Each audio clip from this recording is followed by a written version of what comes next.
Channel को subscribe करें और वीडियो सबसे पहले अपने मोबाइल पर पाने के लिए बेल आइकन को दबाएं। नमस्कार, मैं हूं अनिल वर्मा से। कल रात के 10 बजे हैं और ये समय है बैडमिंटन का। सही है। आजकल हम पंचायत चुनाव पर चर्चा कर रहे हैं। चुनाव की चर्चा अपने आप में काफी महत्वपूर्ण है और चुनाव के साथ ही कोरोना का कहर चल रहा है। हम लोग कई बार कोरोना पर चर्चा कर चुके हैं। जो कोरोना का दूसरा फेज चल रहा है उस पर हम लोग चर्चा कर चुके हैं। कोरोना के साथ साथ चुनाव के दौरान जो खतरे पैदा हो रहे हैं उन पर चर्चा कर चुके हैं। और अब ये स्थिति आ गई है आज से कि सरकार ने फैसला लिया है कि जो वीकेंड लॉकडाउन है, इतवार को लॉकडाउन शुरू हो गया है 8 बजे से। तो ये स्थिति पैदा हो गई है। इसके बावजूद जो लॉकडाउन हम लोग देखे थे 1 साल पहले, वैसी व्यवस्थाएं नजर नहीं आ रही क्योंकि चुनाव की व्यवस्था भी चल रही है और चुनाव के दौरान भीड़ इकट्ठी हो रही है। भीड़ इकट्ठी होने के दौरान सारे जो मानक है वे टूट रहे हैं। कुछ चीजें केवल लिखा पढ़ी में रह गई हैं, कहीं दिख नहीं रही हैं। हमने पिछले साल की भी अप्रैल देखी है, आप लोगों ने भी देखी होगी। जो पिछले साल का अप्रैल था उस समय कितनी सख्ती होती थी। लोग सैनिटाइजर अपने साथ लेकर के चलते थे, मास्क लगा करके चलते थे। तो ये सारी चीजें इस अप्रैल में दिख नहीं रही हैं, तब जबकि स्थितियां पहले से अधिक ज्यादा खतरनाक हो रही हैं। आज नामांकन था पंचायत चुनाव का और पंचायत चुनाव के नामांकन के दौरान जो व्यवस्थाएं नजर आई हैं वो अपने आप में बहुत खतरनाक लग रही हैं। इस आज पहले दिन के नामांकन के बाद में कौन कितना बच पाएगा ये कह पाना बहुत मुश्किल है। एक सबसे बड़ी चीज है कि जो व्यवस्थाएं हैं, हम लोगों ने 50 से अधिक चुनाव कवर किए हैं अभी तक। 50 से अधिक चुनावों में देखा है कि किस तरह से नामांकन से लेकर के और मतगणना तक की व्यवस्थाएं देखी हैं। लेकिन पहली बार ऐसा हुआ है, कल शाम तक 700 से अधिक नामांकन पत्र बेचे गए थे, 700 से अधिक। और आज भी नामांकन पत्रों की बिक्री जारी थी नामांकन होने के साथ साथ। और जिस बरामदे में नामांकन की व्यवस्था की गई थी उस बरामदे की क्षमता 2-250 लोगों से अधिक नहीं थी। जो एप्लीकेंट थे उन्हें कहीं रोका नहीं जा रहा था कि भीड़ सीधे उस प्रतीक्षा स्थल पर भेजी जा रही थी जहां पर उनके रुकने बैठने की व्यवस्था थी। और प्रतीक्षा स्थल, अभी हम लोगों ने खबर भी फ्लैश की है, प्रतीक्षा स्थल पर जो कुर्सियां डाली गई थी उनकी संख्या 2 दर्जन से अधिक नहीं रही होगी। जब 2 दर्जन कुर्सियां थी और वहां संख्या अधिक थी नहीं बैठने की, तो अधिक से अधिक लोगों को अंदर पहुंचा देना ये भी जो भंग व्यवस्था है, जो अव्यवस्था है, उसका ही हिस्सा कही जा सकती है। तो जो स्थितियां पैदा हुई उसके बाद में जो नज़ारा देखने को मिला, एक भारी भीड़, हमने शब्द इस्तेमाल किया है कि जिस तरह से हम लोग अपने बाल्य जीवन में या हमारे बच्चे इंटरवल में भागते हैं खाना खाने की छुट्टी में, वो स्थिति थी कि जो उम्मीदवार हैं, अपनी अपनी पार्टियों के बड़े नेता हैं, टिकट पाए हैं जिला पंचायत के लिए, वो पूरे हुजूम के साथ, पूरे हुड़दंग के साथ जो निर्वाचन अधिकारी उसके कार्यालय में घुसे जा रहे थे। जबकि एक क्षमता थी उस कार्यालय उस कक्ष की जिसमें उससे अधिक पहले से ही अधिक लोग। तो हम नामांकन के साथ साथ दहलीज पर पहुंचे हैं लॉकडाउन की, और खतरे अपने में बहुत ज्यादा खतरा। उसके बाद में 10 और हमने देखा, जब हम वापस आ रहे थे तो हमने देखा कि जो प्रशिक्षण हो रहा है कार्मिकों का मतदान के लिए, वो खत्म हुआ था, छूटा था। तो वो भी भारी भीड़, वहां भी जहां समझदार लोग हैं, व्यवस्था बनाने वाले लोग हैं, उन कर्मचारियों को, उन कार्मिकों को भी स्लोली या टुकड़ों में नहीं छोड़ा गया था। वहां भी लग रहा था कि बिल्कुल जो कानपुर जंक्शन का प्लेटफार्म है, कोई ट्रेन आई है और भारी भीड़ उतर रही है। तो जो खतरे दिख रहे हैं वो कहाँ ले जाएंगे। चुनाव होना ही है और निर्वाचन आयोग की अपनी व्यवस्थाएं हैं, लेकिन लॉकडाउन लागू हो गया है। और लॉकडाउन के मतलब डिक्शनरी में वही शब्द रहेगा जो लॉकडाउन का मतलब अप्रैल 2020 में था, वही शब्द अप्रैल 2021 में वही माने रहेगा। लेकिन जो दृश्य हैं, जो नज़ारे हैं, वो एक साल में कहीं ना कहीं बदले हुए हैं। ये स्थितियां लग रही हैं और ये स्थितियां बहुत खतरनाक लग रही हैं। चुनाव भी शुरू होगा, गाँवों में जो स्थिति है, गाँव से जो फोटो आ रहे हैं, तस्वीरें आ रही हैं, वो भी अपने आप में बहुत खतरे की घंटी बजाने वाले हैं। और किस तरह से अगर उम्मीदवार संक्रमित होकर के दरवाजे दरवाजे वोट मांगने पहुंच गया, तो फिर क्या स्थिति होगी, कहाँ क्वारंटाइन होगा, कहाँ क्या स्थिति होगी, ये सब सोचने वाली बात होगी। तो ये तमाम चीजें सामने आएंगी। लेकिन आज फिलहाल हम इस शनिवार का जो शनिवार की जो घटनाक्रम है उस पर चर्चा कर रहे हैं। नामांकन के दौरान जिस तरह से अव्यवस्थाएं रही हैं, और नामांकन के दौरान अव्यवस्थाएं भी चल जाती अगर कोविड काल ना होता और कोरोना का भारी संक्रमण ना होता, तब भी हम इतनी चिंता उसकी ना करते, वो केवल एक अव्यवस्था शब्द में कवर हो जाता। लेकिन हमारी चिंता उस कोरोना काल को लेकर के है, जहां लोग रोज सैकड़ों की संख्या में संक्रमित हो रहे हैं, तमाम लोगों की मौत हो रही है, हमारे कई प्रिय हमसे छूट गए हैं, जो विशेष हस्ती थे, विशेष स्थान रखते थे, विशेष, वो चले जा रहे हैं हम सबके बीच से। तो चिंता होना बहुत स्वाभाविक है। हम बुलेटिन में इन्हीं सारे मुद्दों को लेकर के चर्चा करेंगे कि क्या जो व्यवस्थाएं थी नामांकन में, वो व्यवस्थाएं नामांकन में पर्याप्त थी, क्या पुराने मानक देख करके व्यवस्थाएं नहीं की गई थी, क्या जो कोरोना काल है, कोरोना की जो गाइडलाइन है उसको देख करके व्यवस्थाएं नहीं की गई थी। ये सारे सवाल आज के इस बुलेटिन में गूंजेंगे और उसके अनुसार हम लोग इस डिबेट को आगे बढ़ाएंगे। शुभम तिवारी जी, आपने भी सारी व्यवस्थाएं देखी हैं, क्या लग रहा है कि जो नामांकन की प्रक्रिया आज पहले दिन दिखी है, उससे हम कहाँ जा रहे हैं, हमारे कितने लोग इस कोरोना के संक्रमण में घिरने जा रहे हैं, क्या कयास इस सारी स्थिति को लेकर के लगाया जा सकता है। हम अपने सारे प्रियजनों के, सारे नगर वासियों को, जनपद वासियों के स्वस्थ रहने की कामना करते हैं। लेकिन जो दृश्य आज देखे हैं और कोरोना का जो संक्रमण का जो स्वरूप है, उसको लेकर के चिंता होना, चिंता जताया जाना बहुत स्वाभाविक है। तो तुम्हारी बताइए, क्या दृश्य देखने को आज मिले हैं और उससे क्या चिंता की जानी चाहिए। शेखर जी, आपने मुझसे सवाल करते हुए पूछा कि मुझे क्या लगा। मुझे लगा नहीं, आज की तारीख में मैं पूरे भरोसे से बोल सकता हूं कि ऐसी घटिया नामांकन व्यवस्था ना पहले कभी थी और ना शायद कभी होगी। क्योंकि आज जो स्थितियां देखने को मिली हैं, समझ में नहीं आ रहा है कि चुनाव आयोग सरकार का मजाक बना रहा है या सरकार चुनाव आयोग का मजाक बना रही है। और जनता इन दोनों के बीच में कहीं ना कहीं उस तरीके से फंस चुकी है कि सिर्फ झेलने के अलावा और कोई व्यवस्था नहीं रह गई है। आज जो स्थितियां मैंने अपनी आंखों से देखी, उम्मीद करता हूं भारतीय जनता पार्टी के वरिष्ठ प्रवक्ता भी यहां बैठे हैं, सब लोग, उन्होंने भी देखी होगी, वो भी शायद आज कुछ बोले इस व्यवस्था को लेकर। लेकिन आज एक बात तो साफ हो गई है कि कहीं ना कहीं आज की व्यवस्था को देखकर एहसास हुआ है कि प्रशासन अच्छी तरह से जान चुका है कि कोरोना काल सरकार और प्रशासन के लिए बेहद लाभदायक होता है।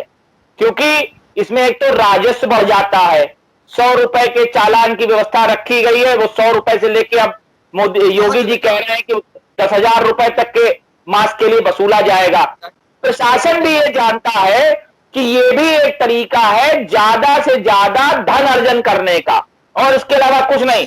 क्योंकि अगर प्रशासन और सरकार इस चीज को लेकर कहीं पर भी चिंतित होती, तो आज जो व्यवस्था देखने को मिली है निर्वाचन के दौरान, नामांकन के दौरान, वो साहब बिल्कुल देखने को नहीं मिलती। आदमी एक के ऊपर एक चढ़ा जा रहा है, उसके अंदर एक भय है कि कल लॉकडाउन होने को है और लॉकडाउन के दौरान नामांकन कैसे होगा। अब अगर मैं ये बोलूं कि इसी को बोलते हैं पैरालाइज्ड पॉलिसी, तो हमारे आदरणीय विकास जी इस बात को मानेंगे नहीं। इसी से को अगर बोला जाएगा तो इसे पैरालाइज्ड पॉलिसी बोला जाएगा भाई साहब। कि क्या कोऑर्डिनेशन है आपका चुनाव आयोग के साथ कि जब फर्रुखाबाद में 100 से ऊपर केस रोजाना निकल रहे हैं, वहां पर पुलिस के सामने, प्रशासनिक तंत्र के सामने सैकड़ों लोग एक दूसरे के ऊपर दग्गामारी कर रहे हैं, धक्के लग रहे हैं, मास्क आज कहीं को देखने को नहीं मिल रहा है, और क्या प्रशासन वहां सैनिटाइजेशन की व्यवस्था नहीं कर सकता था? क्या प्रशासन वहां पर कुछ और ऐसी व्यवस्थाओं का इस्तेमाल नहीं कर सकता था कि जो है आपस में दूरी बनाए रखे, 2 गज की दूरी और ये वो तमाशा जो होता रहता है? आखिर आज स्थितियां देखकर एक बड़ा सवालिया निशान पैदा होता है कि कोरोना बड़ा है या सरकार, क्योंकि सरकार को जो गाइडलाइन फॉलो करनी चाहिए थी वो आज नामांकन में नहीं हुई है। और जब नामांकन में नहीं हुई है और यहां से, क्योंकि ये मैं मानता हूं कि आज का नामांकन है ये फर्रुखाबाद के अंदर कोरोना की दूसरा पायदान साबित होने वाला है। किसी को नहीं मालूम कि उन नामांकन करने आए हुए प्रत्याशियों के साथ जो समर्थक थे उनमें से किसका वैक्सीनेशन हुआ, किसकी इम्यूनिटी का क्या लेवल है, क्योंकि कहीं कोई जांच नहीं हुई है। अभी ये स्प्रेड होगा, ये जनता के बीच में जाएगा, क्योंकि चुनाव बहुत जरूरी है। अब इस पर भारतीय जनता पार्टी तर्क दे देगी कि साहब हाई कोर्ट ने ऐसा कह दिया, वैसा कह दिया। तो देखिए ऐसा है कि इन सब बातों को लेकर भारतीय जनता पार्टी संक्षेप में जवाब दे तो ज्यादा बेहतर होगा। संजीव यादव बोलिए। संजीव यादव बोलिए, थोड़ा सेट करिए अपना मोबाइल, हिल रहा है हर बार। बोलो जल्दी बोलो, शुरू करो।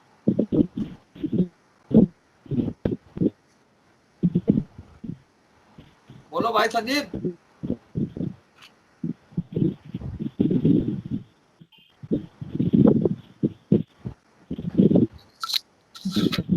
बात रही आ रही शेखर भाई साहब। हाँ पौमा जी बोलिए। जी भाई, नमस्कार सभी को। और जैसा कि आपने भयावह स्थिति आज नामांकन की बताई है और जो व्यवस्था वैसे भी जो सरकार की यहाँ दिख रही है, चाहे मैं फर्रुखाबाद की बात करूं या अन्य कहीं की भी, तो नामांकन की ये व्यवस्था और ये भीड़, तो जो इनका प्रशिक्षण हो रहा है वहां तो भीड़ इनकी रोज लग रही है। जबकि वहां पे पहले दिन शायद सुना गया था कि कोई कोरोना पॉजिटिव निकला। चेतन है और प्रशासन जो है वो सो रहा है, जिसे कहना चाहिए। तब जबकि अभी अभी इन लोगों के सामने सदवाड़े का उदाहरण है। सदवाड़े में बहुत से मुअज्जिज लोगों ने किया था कि आप लोग जो ये अपने जो कराते हैं वो ना कराएं, लेकिन उसके बावजूद भंडारे हुए। और जो आज कोरोना का हाल है, मेरा घर उसके बिल्कुल पड़ोस में है। पूरे सदवाड़े मोहल्ले में कोई घर ऐसा नहीं है जहां सारे के सारे इन्फेक्टेड ना हो।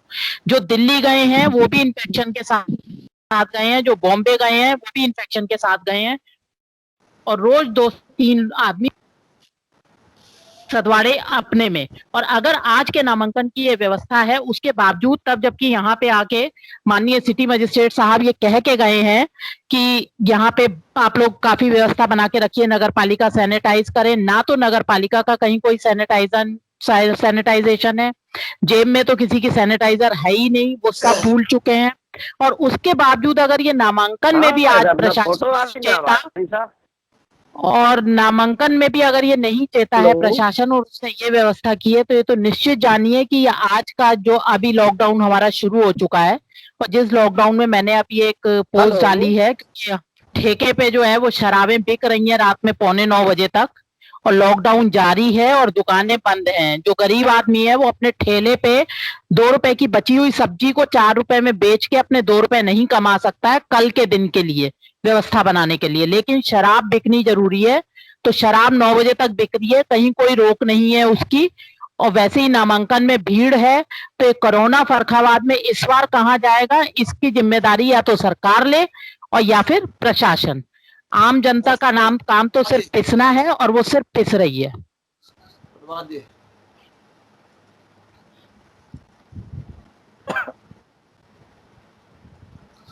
प्रभात जी। भाई साहब तो आवाज आ रही भाई, जो बात शुभम जी ने कही है, अनुपमा जी ने कही है, आज चूंकि मैं उस व्यवस्था और अव्यवस्था का साक्षी नहीं हूं,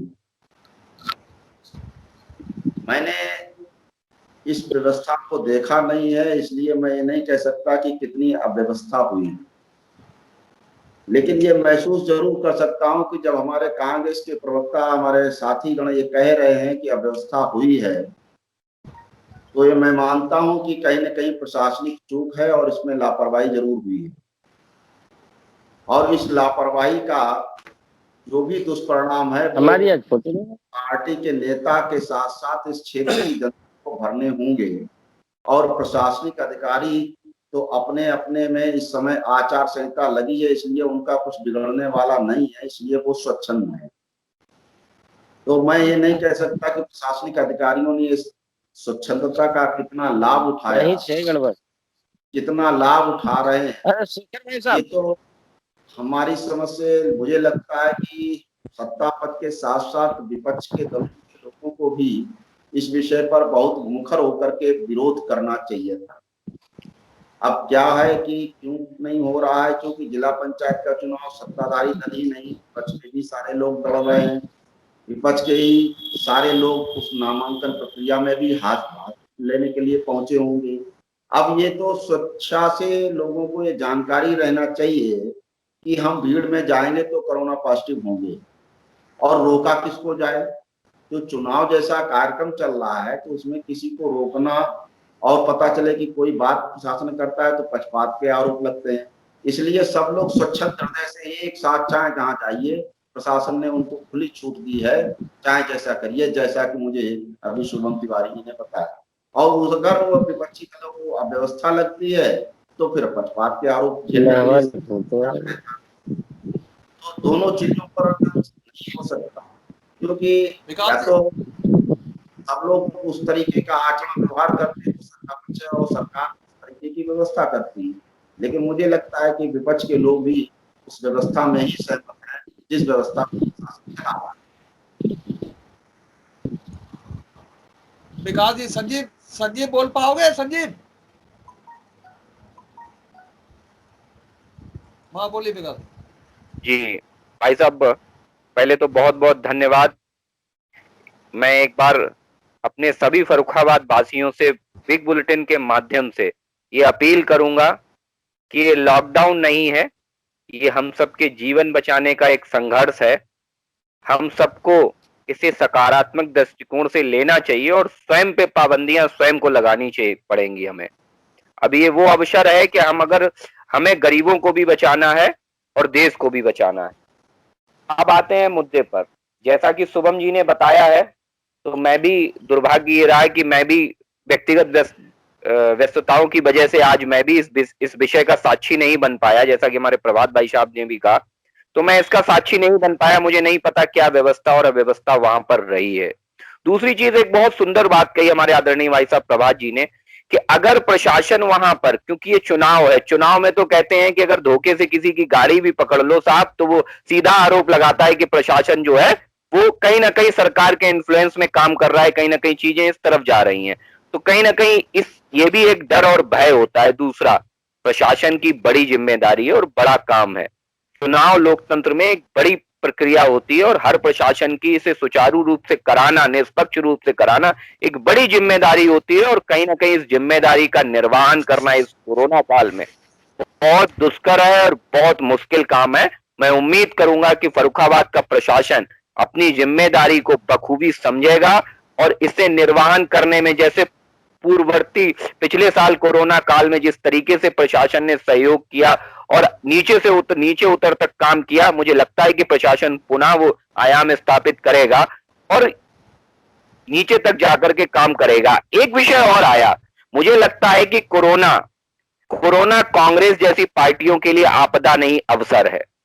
कारण कि जो पार्टी कोरोना काल में किसी को चप्पल नहीं पहनाती है पैरों में, किसी का हाल नहीं लेती है, वो यहां आकर बड़ी बड़ी दलीलें देती है। मुझे केवल 2 बातों का जवाब चाहिए कि कितनी चिट्ठियां चुनाव आयोग को लिखी गई इस चुनाव को रद्द करने के लिए या खत्म करने के लिए या इस व्यवस्था को आगे बढ़ाने के लिए। कांग्रेस के प्रवक्ता मुझे जवाब दे दें कि कितनी चिट्ठियां कांग्रेस की तरफ से चुनाव आयोग को लिखी गई। नहीं लिखी गई। कारण कि चुनाव एक अलग विषय होता है, कांग्रेस बखूबी समझ रही है। प्रवक्ता की मुझे नहीं लगता है क्या मजबूरी है इनकी इस तरीके से बोलना। सरकार को कोसने मात्र के अलावा कांग्रेस के प्रवक्ता के पास कोई विषय बचता नहीं है। इन्हें खुद नहीं पता है कि इन्हें क्या करना है क्या नहीं करना है। ये चाहते तो जाके भैया वहीं पे ही इस व्यवस्था का अंग बनते और वहां जाके वॉलंटियर बन के काम करते। वहां पे क्या काम किया इन्होंने? लोगों को जागरूक किया, बताएं इस डिबेट के माध्यम से कि ये तो वहां पर उपलब्ध थे, क्या मूक दर्शक बनने के लिए वहां गए थे कि उन्हें लोग मर रहे हैं साहब मरने दो, उन्होंने लोगों के पैरों में चप्पल नहीं है तो नहीं होने दो, तो क्या केवल मूक दर्शक बनने कांग्रेस के लोग गए थे वहां पे? चुनाव इनके लिए अवसर है, इंजॉय करते हैं इस चुनाव को, वही कांग्रेस के प्रवक्ता वहां करने गए थे। मुझे ऐसा लग रहा है, इनकी बातों से ये लग रहा है कि वहां केवल उसे एंजॉय करने गए थे कोरोना काल में, बाहर निकल नहीं पा रहे होंगे, घर वाले नहीं जाने दे रहे होंगे। हमारे जनपद में 14 थाने हैं विकास जी और प्रभा जी, और कंपिल से लेकर के मेरापुर तक जब कोई घटना होती है तो उसकी जानकारी के लिए न तो आप जाते हैं न प्रभात जी जाते हैं, उसकी जानकारी आपको मीडिया से मिलती है, खबरों से मिलती है, और खबरों का एक सशक्त माध्यम इस समय जो आपका व्हाट्सएप है, उस पर जो तमाम चैनल हैं, जो पोर्टल हैं, व्हाट्सएप की सूचना है उनसे मिलती है। तो ये चूंकि आपके शहर में नामांकन हो रहा है विकास जी, इसलिए आपका ये दायित्व था कि कम से कम व्यवस्थाओं को देखें। आपने नहीं गए, आप साक्षी नहीं बने, ये सबसे काम चलने वाला नहीं। मेरापुर में जब कोई घटना होती है, आपके कार्यकर्ता के साथ दुर्व्यवहार होता तो आपको सूचना मीडिया के माध्यम से मिलती है, आप वहां पर उपस्थित नहीं होते हैं। आप कोई कंपिल के किसी सुदूर गांव में कब जब भी कोई मर्डर होता है तो उस खबर को हम अखबार में पढ़ते हैं, टीवी पर देखते हैं और उस पर विश्वास करते हैं कि ऐसी घटना हुई होगी। तो ये निवेदन मुझे बीच में करना पड़ा आज कि इस तरीके की जानकारी से जो दर्शक हैं हमारे बिग बुलेटिन के, वो आपके बारे में, हमारे बारे में, आपके चैनल के बारे में क्या धारणा बना रहे होंगे, ये चीज अच्छी नहीं लग रही थोड़ी। कि सबसे बड़ी चीज है कि जो चीजें हैं, और ये घटना हुए काफी समय हो गया है, नामांकन का समय 5 बजे तक था, 5 बजे के बाद में जो लोग रह गए थे उनका नामांकन बाद तक हुआ है, तो ये सारी जानकारी हासिल कर लेनी चाहिए थी। हम लोग नहीं थे, हम लोग हर जगह हम लोग भी नहीं होते, हमारे जो रिपोर्टर हैं वो खबर देते हैं, हम उस पर भरोसा करते हैं। सोम तिवारी, क्या चीज निकल करके आई है इस प्रथम राउंड के बाद में? पहले तो मैं कहूंगा कि विकास जी ने बातों बातों में अपनी वो बात बता दी जो शायद उन्हें यहाँ पर नहीं बोलना चाहिए था। उन्होंने कहा कि मैं अगर वहां पर गया था, यानी कि कांग्रेस के लोग वहां पर गए थे, तो मुझे वहां पर जागरूकता फैलानी चाहिए थी। अरे विकास जी, हम वहां पर गए थे तभी आज सच्चाई को आपके सामने विस्तृत रूप से रख रहे हैं, वरना भारतीय जनता पार्टी के लोग तो हैं जो आंखों पर टीम का चश्मा लगा लेते हैं भैया, देखना ही नहीं चाहते। अब सुन लीजिए, मैंने सुना दूसरी बात कंप्लीट कर लीजिए और उसकी बात, अरे सुन तो लीजिए भैया, सुन तो लीजिए। और टीम के चश्मे के साथ साथ एक और खूबी है आपके विकास जी कि आप तो कोरोना के डर से घर में बैठे हुए हैं। आपको तो जाने के लिए 2 कदम बढ़ाना मुनासिब नहीं समझा साहब। आप हमें क्या राय देंगे घर से निकलने की? विकास जी, आपकी पार्टी के कार्यकर्ता, विकास जी, आपके भारतीय जनता पार्टी हमेशा अपने कार्यकर्ताओं को छोड़ देती है, आपने भी छोड़ दिया तो कोई बड़ी बात नहीं है। आपने भी अपने कार्यकर्ताओं को मरने के लिए छोड़ दिया वहां पर। विकास जी, शर्म आनी चाहिए कि आप घर पे बैठे रहे, और आपके कार्यकर्ता वहां पर कोरोना जैसी समस्या को झेलने के लिए लाइन में लगे रहे। और दूसरी बात कहता हूं, जो आप कहते हैं जिम्मेदारी लेते हैं, अरे साहब, जिम्मेदारी तो आपके कानून मंत्री आदरणीय ब्रजेश पाठक जी ने ले ली साहब। जो जिम्मेदारी आपके स्वास्थ्य मंत्री को लेनी चाहिए थी, उसका खुलासा करते हुए पोल खोल के रख दी उन्होंने आपके स्वास्थ्य मंत्रालय की कि आज जो कोरोना से मौतें हो रही हैं भाई साहब, आपके स्वास्थ्य मंत्री जी के हिसाब से वो आपकी गलती, आपके स्वास्थ्य विभाग की गलती की वजह से हो रही है। क्या मुकर सकते हैं आप उनके बयान से? क्या है आप में इतनी क्षमता कि आप ये कह सकते हैं ब्रजेश पाठक जी ने गलत बयानबाजी करी? उन्होंने एक एक शब्द को खोलकर बोला है विकास जी, तो बगले मत झांकिए, आरोप मत लगाइए, पहले अपने ही नेता की बात का जो है सच्चाई सामने रखिए। मैं मान जाऊंगा भारतीय जनता पार्टी ईमानदार पार्टी है। विकास जी बात दीजिए। हाँ विकास जी, साहब, मुझे लग रहा है कि शुभम जी डिबेट को किसी और दिशा में ले जाना चाहते हैं, यही इनकी नियति है। बसों की लिस्ट फर्जी देते हैं और बाद में माथे कोरोना, सुन लीजिए, कोरोना आपदा नहीं अवसर है कांग्रेस के लिए, और ये बिल्कुल परफेक्ट। तभी चुनाव हो रहा है, क्योंकि मेरा सवाल पैसे कमाएंगे, ने पत्र लिखे चुनाव आयोग को। मेरा सवाल 100 रुपए कैसे कमाएंगे भैया? 1 रुपए का बांटना पड़े, इससे 100 रुपए कमा रही है भाजपा, राजस्व बढ़ा रही है भाजपा। डूब मरना चाहिए शर्म भारतीय जनता पार्टी को साहब। पुलिस से कहिए 1 रुपए की मास्क बांटे, 100 रुपए का चालान काटिए, 100 रुपए का चालान मत काटिए। विकास जी, लूट के रख दिया है आपने देश और प्रदेश को, लूट के रख दिया है प्रदेश को भाई साहब। अरे छोड़िए, नीति बदलिए। सभी कहते हैं कि आपके बस का सरकार चलाना नहीं है साहब। लॉकडाउन किसके लिए आपदा और किसके लिए अवसर है, ये बोलने वाले अब भारतीय जनता पार्टी के लोगों का मुंह नहीं है। आप मत बोलिए इस पर, मान्यवर, अपना सम्मान जिंदा रखिए। आज की तारीख में नामांकन के दौरान जो हुआ वो आपके लिए, आपके प्रशासन के लिए बहुत ही शर्मिंदगी का विषय है। और मैं उम्मीद करता हूं कि शेखर जी ने भी आपसे कहा, जरा न्यूज कवर करा करिए, देखा करिए। आप पार्टी के जिम्मेदार नेता है भाई साहब, कम से कम वीडियो देख लेते तो हो सकता है आप शेखर जी से कह देते कि आज गले में दर्द है, बोल नहीं पाऊंगा, क्योंकि इतनी खराब स्थिति थी वहां पर। विकास जी, हो सकता है आप ही का मिलने वाला कोई व्यक्ति कह देता कि साहब भाजपा के लोग आरोप लगा रहे हैं साहब। हाँ बोलो, खराब लेने दीजिए, क्योंकि मुद्दे कोई है नहीं है और मुद्दों से भटकाने के लिए यही कांग्रेस के पास बचा है। पानी पी लीजिए शुभम जी, मुझे लग रहा है गला सूख रहा होगा आपका, कोरोना है, गला तल रखिए, थोड़ा गर्म पानी पीजिएगा, ठीक है। दूसरा, मेरा सवाल पुनः निरुत्तरित है। कांग्रेस का ये बात स्पष्ट हो चुकी है कि कांग्रेस चोर से कहती है चोरी करिए और साहूकार से कहती है जागते रहिए। कहीं ना कहीं कांग्रेस इन सब चीजों में पहली जिम्मेदार है। विपक्ष की अपनी भूमिका का गलत निर्वहन कर रही है कांग्रेस। सत्ता लोलुपता में कांग्रेस अंधी हो चुकी है, क्योंकि आज भी इन्होंने अवसर नहीं कोरोना में छोड़ा और इन्होंने कहीं ना कहीं सत्ता से दूरी का रोना यहां भी रो दिया। जनता ने इन्हें नकार दिया, ये स्पष्ट हो चुका है। जनता नहीं चाहती है कि अब आप आए गद्दी पर, और ये जनता से इन्हें शिकायत होनी चाहिए, भाजपा से नहीं। ये अकर्मण्य नेता हैं, ना करने वाले नेता हैं, केवल बड़ी बड़ी बातें करने वाले नेता हैं। वरना कोरोना हम घर में नहीं बैठे, हम पूरे पैरों में चप्पल पहनाई, हमने मास्क पहना है। संजी बोलो, सपा समाजवादी पार्टी। हाँ साहब देखिए, ये कोरोना कर्फ्यू के नाम से मैं ये पूछना चाहता हूं अपने बीजेपी के प्रवक्ता जी से, ये कोरोना कर्फ्यू नाम जो दिया है, ये बताइए मंडे टू फ्राइडे तक जो है कोरोना क्या कहीं सोने चला जाता है या कहीं विदेश भेज देते हैं? जॉब पे जाता है जी, फैक्ट्री में जाता है, फैक्ट्री में काम करता है ना बेचारा, अरे ड्यूटी वही होती है उसकी। हूँ। हाँ, ये उसके पीछे कोई लॉजिक है? भोकाल दिखा दिया है।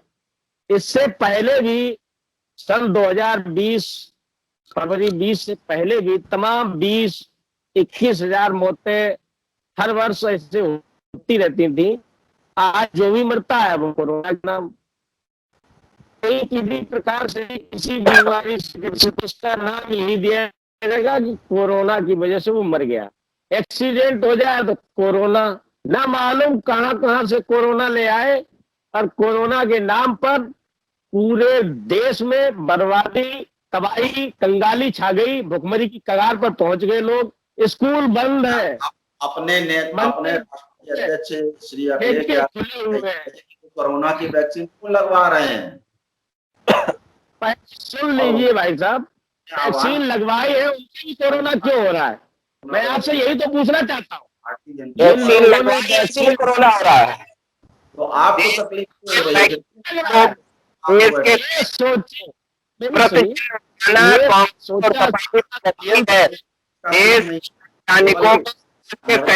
प्रश्न चिन्ह उठाना कांग्रेस और सपा की ये प्रवृत्ति बन चुकी है। गलत बात। ये दो आप ये बताइए, आप अनुपमा जी बोलिए जल्दी से। जी भाई, मैं केवल इतना बोलना चाहूंगी कि जो प्रभात जी ने स्वच्छंदता, अर्थव्यवस्था, अव्यवस्था आदि बातें की हैं, तो आखिर इसकी जिम्मेदारी किसकी है? विपक्ष की है क्या? जैसे कि विकास ने बोला है कि हम लोग जाके वहां व्यवस्था देखते, कांग्रेसी जाके वहां व्यवस्था देखते। तो सरकार तो आपकी है भाई साहब। दूसरी बात ये कि 1 मिनट विकास, दूसरी बात ये कि पहला चुनाव तो है नहीं प्रशासन का। लोकसभा में भी ये प्रतिबंध करते हैं कि कोई भी नामांकन के लिए समर्थक साथ नहीं जाएगा, केवल कैंडिडेट जाएगा, उसके साथ 2 जने जाएंगे, नहीं जी 5 जने जाएंगे, अंदर भीड़ नहीं होनी चाहिए। तो क्या ये व्यवस्था अब, और तब तो ये बहुत और लाजमी हो जाती है व्यवस्था, जबकि आपका इतना भयंकर रूप से कोरोना फैल रहा है। पिछली बार कोरोना फर्रुखाबाद में फिर भी कम था तो आप व्यवस्था बना सकते थे, लेकिन इस बार तो फर्रुखाबाद में कोरोना बहुत ज्यादा है और रोज इतनी मौतें हो रही हैं और बड़े बड़े मुअज्जिज लोगों के यहाँ भी ये सब आ रहा है सामने, उसके बावजूद आपने वहां पे इस तरह की अव्यवस्था बनाई है। तो जिम्मेदारी तो सरकार की जाती है। अगर योगी जी कोरोना पॉजिटिव हो गए हैं, क्वारंटीन चले गए हैं, तो व्यवस्था फैलेगी। नहीं देना चाहता तो इसके दें, नहीं संभाल पा रहे हैं तो चाहते हैं बीजेपी के साथ साथ तो व्यवस्था कौन बनाएगा? विपक्षी लोग। आज लाल लश्कर के साथ सर्वाधिक वाहनों की संख्या, शासन सत्ता के लोग, बेधड़क गाड़ी पे गाड़ी चली जा रही थी फर्राटे बढ़ते हुए, कोई उन्हें रोकने टोकने वाला नहीं। कोरोना उनके लिए नहीं है, विपक्ष के लिए कोरोना। भाई अगर जिम्मेदारी आपकी है, आप सत्ता में है, सत्ता का काम है कि व्यवस्था बनाना। कोई समस्या है उसका समाधान सरकार ढूंढे या विपक्ष ढूंढे। व्यवस्था बनाने में सफल नहीं हो पा रहे हैं तो विपक्ष का ये हेलो काम नहीं दे, उनके विषय को सावधान करे। ऐसा नहीं, ऐसा होना चाहिए। एक चीज ठीक है, अनुपमा जी ने जो बात कही है, शुभम तिवारी भी अगर वहां गए थे, वहां मौजूद थे उस परिसर में, तो ये वैधानिक रूप से वहां मौजूद नहीं थे।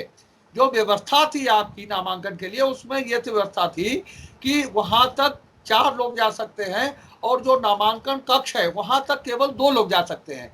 तो ये जो धींगा मुश्ती थी प्रशासन की, आपकी व्यवस्था की जो ढील थी, ढिलाई थी, उसमें ही शुभम तिवारी उस परिसर तक पहुंच गए थे। वहां ये वॉलंटियर के रूप में अगर काम करते हैं तो निश्चित रूप से इनके खिलाफ मुकदमा लिख जाता और इनकी गिरफ्तारी हो जाती। यहाँ तक व्यवस्था है निर्वाचन आयोग की। तो इतना बुलेटिन देखने वाले फर्रुखाबाद के बहुत प्रबुद्ध लोग हैं। हम लोग जिस अखबार में रहे हैं 35 हजार अखबार पढ़ते थे। तो यहाँ के लोग, यहाँ का जो पाठक है, दर्शक है, वो बहुत प्रबुद्ध है, आपकी हर बात समझता है। शुभम तिवारी अगर वहाँ वॉलंटियर बनकर अगर कहीं इन्होंने सैनिटाइजर भी निकाल लिया होता तो इनके खिलाफ कार्रवाई हो जाती, FIR लिख जाती और अगर पुलिस आपकी इनकी गिरफ्तारी भी कर सकती थी। तो ये सारी चीजें हमारे प्रबुद्ध मतदाता, प्रबुद्ध पाठक, प्रबुद्ध दर्शक बहुत अच्छी तरह से समझते हैं कि वो धींगा मुश्ती में उस परिसर तक पहुंच गए थे जहां ये इन्हें नहीं पहुंचना चाहिए था, इन्हें रोका जाना चाहिए था। तो ये सारी व्यवस्थाएं हैं और काफी कुछ व्यवस्था। जिम्मेदारी नहीं थी क्या कि ये ऐसी व्यवस्था में क्यों गए थे भाई? जब इन्हें नहीं जाना चाहिए था तो ये कम से कम अपना नैतिक। आपकी पार्टी के अध्यक्ष मीडिया प्रभारी तक पहुंच गए थे जिन्हें नहीं जाना चाहिए था, जिन्हें नहीं जाना चाहिए था। फिर सारी जानकारी। हाँ भगवती जी, अगर आपको जानकारी नहीं तो मत बोलिए, क्योंकि आपकी पार्टी पदाधिकारी भी पहुंच गए थे, आपकी पार्टी के जनप्रतिनिधि भी पहुंच गए थे जिन्हें नहीं पहुंचना चाहिए था। निर्वाचन आयोग की गाइडलाइन है कि जनप्रतिनिधि विधायकगण नहीं जाने चाहिए और विधायकगण आपके निर्वाचन अधिकारी के बहुत गलत और शर्मनाक स्थिति है। हाँ मैं शेखर जी मान लूंगा, लेकिन अगर कोई गलत कर रहा है तो इसके मतलब ये नहीं है कि हमको भी गलत करने का अधिकार मिल गया है। दूसरा अगर गलत करना, आप बहुत आदर्शवादी हैं, आपकी पार्टी बहुत आदर्शवादी है, तो आपको वो रास्ता दिखाना चाहिए ताकि दूसरे को कंट्रोल करें। आपकी पार्टी का महामंत्री जाएगा जो कहाँ लिखा है निर्वाचन आयोग की गाइडलाइन में, आपकी पार्टी का अध्यक्ष जाएगा जो कहाँ लिखा है जो व्यवस्था नामांकन की थी उसमें, आपकी पार्टी का मीडिया जाएगा कहाँ लिखा है। इसके मतलब ये गलत करने के लिए उसको असर हो गया। मैं कुछ बोलना चाहूंगी शेखर, जो वहाँ पे व्यवस्था थी आपके वीडियो के हिसाब से, वो भीड़ ऐसी थी कि उस भीड़ में कोई भी रुक नहीं सकता था और मैं तो वहाँ पास भी नहीं फटक सकती थी इतनी भीड़ में। और निश्चित है कि जो लोग गए होंगे वो कई लोग तो इसलिए पहुंचे होंगे, लेकिन पुलिस कहाँ थी, व्यवस्था थी कहाँ? और शुभम तिवारी अगर अंदर पहुंचे हैं, जो लोग गेट पर मौजूद थे, जो पुलिसकर्मी गेट पर मौजूद थे, उनकी जिम्मेदारी बनती कि वो शुभम तिवारी को रोकते।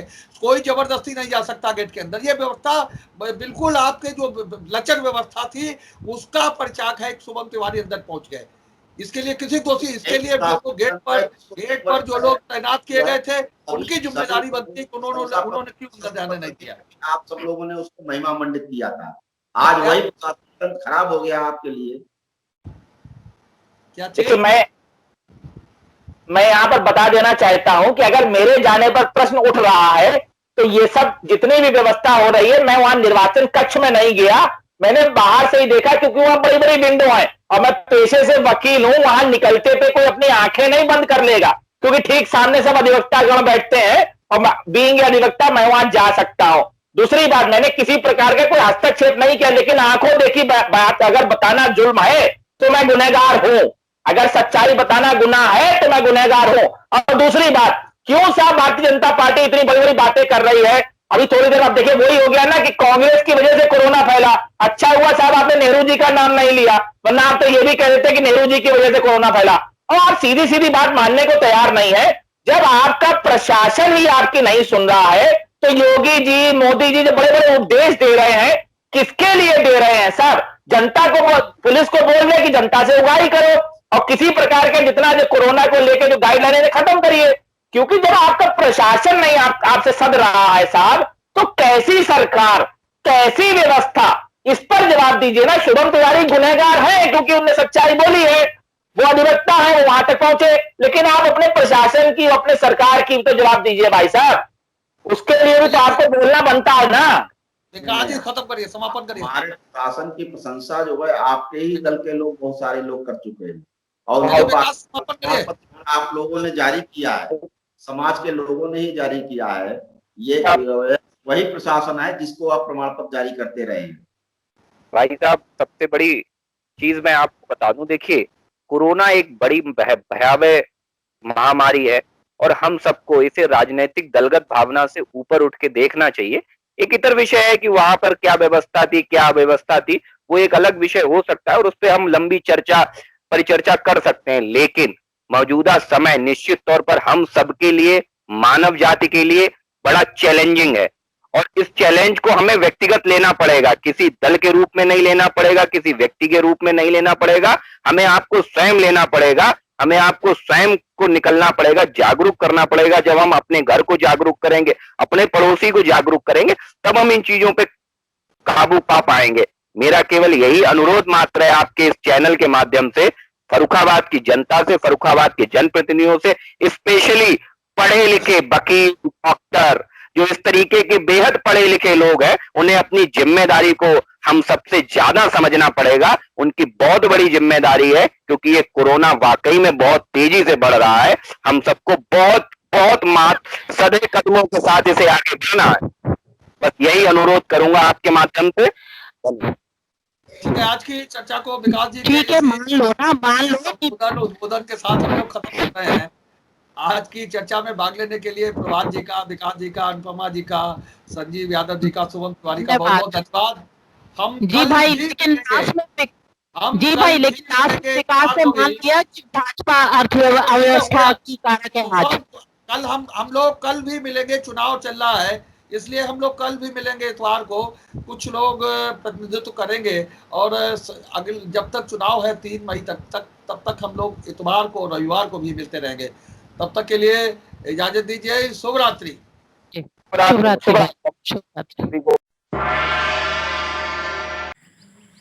उम्मीद है आपको हमारा ये एपिसोड पसंद आया होगा।